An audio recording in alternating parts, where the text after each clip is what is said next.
Thank you, Mr. Chairman. Judge Samaniego, do you believe in the rule of law? Pardon me? Do you believe in the rule of law? Absolutely.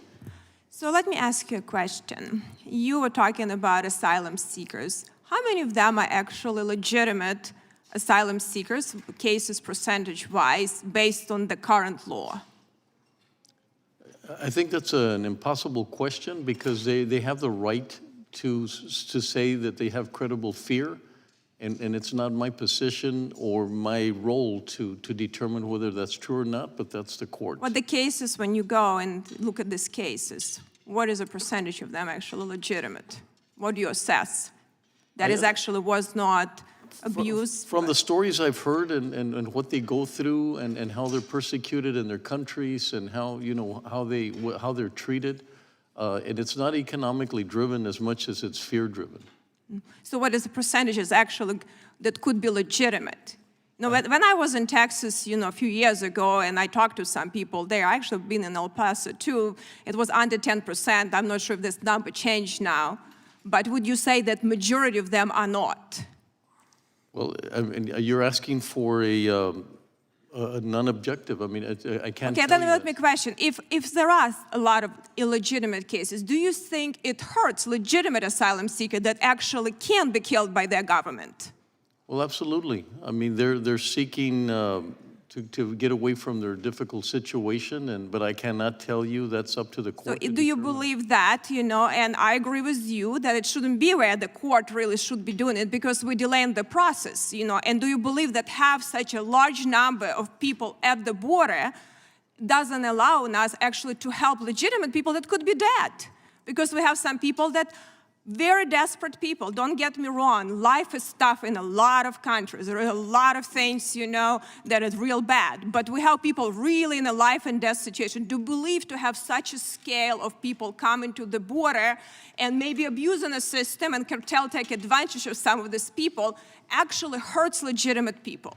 Well, that's the broken system. I mean, we're asking, the system says you have the right to express credible fear. But the system should be checked at the border and should be go in the first port of entry. So there is a lot of abuses of the system. Do you believe we then need to tighten a little bit asylum procedures from our standpoint, that Border Patrol can do a better job, that we don't have to wait for a lot of cases that when they get to the court system? Do you think it's illegitimate? I can tell you that the number of times that a migrant is vetted is unbelievable. But they're not vetting for credible fear right now because they're so overwhelmed that they just say, I have a credible fear. Cartel gives you a piece of paper, say what you say the right thing to do, and they just let you go. And hopefully they give notice to appear. Some of them don't even give them anymore because they cannot process it. It's becoming a situation where it's becoming, no one can handle this amount. So do you believe we need to improve that from your perspective, that it's not enforcement issue, that enforcement law needs to be tightened? Is that?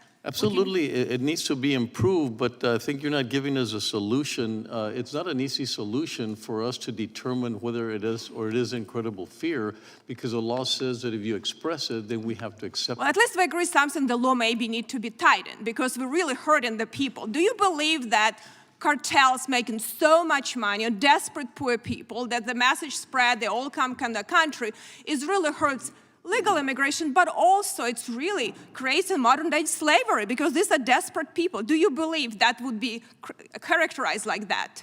Well, what I've said over and over again is that if you stop the process, you help the cartels. When the process is moving, it's very difficult for them to do the things that they do. When you push them back to what is... You don't think all this money actually are helping them to empower them and control now almost the whole border with a lot of money, have better resources than our Border Patrol has? You don't believe it helping them because all of these people pay them a lot of money, and from desperate countries, they don't make enough money to pay unless they become enslaved by these people.